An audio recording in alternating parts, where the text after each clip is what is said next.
besok di hari kiamat tidak akan bergeser telapak kaki seorang hamba sebelum ia dimintakan tanggung jawab terlebih dahulu tentang 4 persoalan. Apa yang 4 itu? Pertama, an umrihi fima afnahu. Umur yang diberikan kepadanya akan dimintakan tanggung jawab kelak di mana umur itu dihabiskan. Diberikan umur 30 tahun ke 40 tahun, 50 sampai 70, 100 bahkan. Sejak kita akil balik sampai ajal datang merenggut nyawa, di mana umur itu dihabiskan. Kita sering main-main, padahal waktu berjalan terus. Kita sering lalai dan lupa, padahal malaikat maut tidak pernah lalai dan lupa.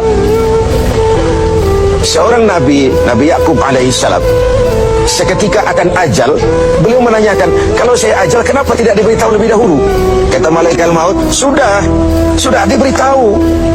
Loh, bagaimana caranya diberitahu? Perubahan yang terjadi pada fisik kita adalah pemberitahuan. Uban yang bertabur, mata yang mulai lamur, pendengaran yang mulai kabur, itu semua pemberitahuan agar kita mawas diri. Umur akan dimintakan pertanggungan jawab di mana umur itu dihabiskan. William Shakespeare memang pernah bilang, waktu hidup itu singkat. Tahu-tahu baru saja zuhur, tahu-tahu sudah asar, baru saja asar, tahu-tahu sudah maghrib. Yang kemarin anak-anak, tahu-tahu sudah punya anak, tahu-tahu, dan tahu-tahu. The time of life is short, kata Shakespeare. Waktu hidup itu singkat betul. Namun waktu yang singkat akan terasa ada manfaatnya kalau kita bisa memanfaatkannya dengan yang sebaik-baiknya. Apalah umur panjang kalau cuma untuk menimbun dosa dan kesalahan. Lebih baik umur yang panjang tapi untuk mengkoleksi berbagai kebajikan. Inilah makna ucapan Nabi, khairukum man tala umruhu wa hasuna amalu. Yang terbaik di antara kamu orang yang panjang umurnya dan banyak juga kebaikannya. Umur ini yang sering kita berleha-leha menghabiskannya untuk sesuatu yang tidak punya nilai, kelak akan dimintakan tanggung jawab di hadapan Allah Azza wa Jalla. Lalu yang kedua, wa an syababihi fima ablahu.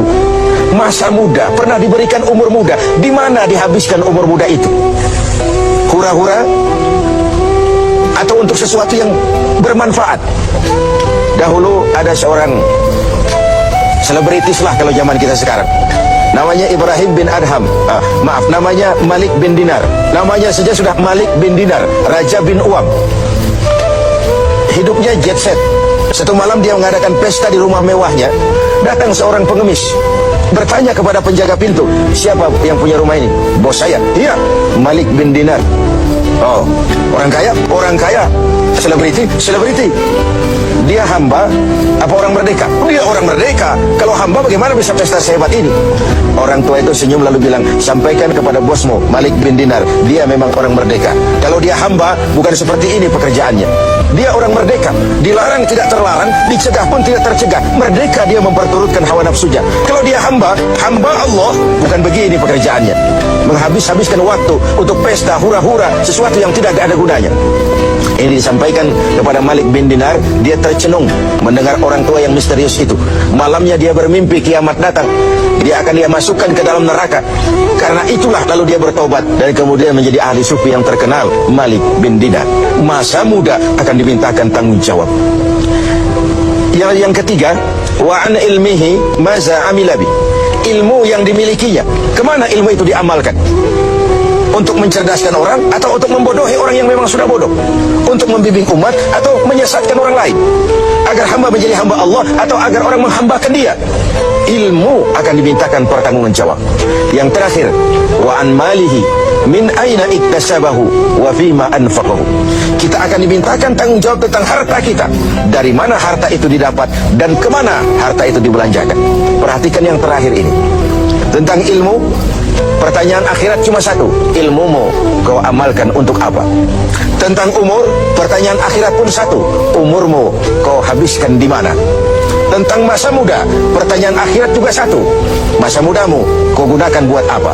Tapi khusus tentang harta, pengadilan akhirat bertanya dua, hartamu kau dapat dari mana dan kau belanjakan kemana? Dari mananya dan kemananya? Kadang didapat dari cara yang benar tapi dibelanjakan untuk yang tidak benar.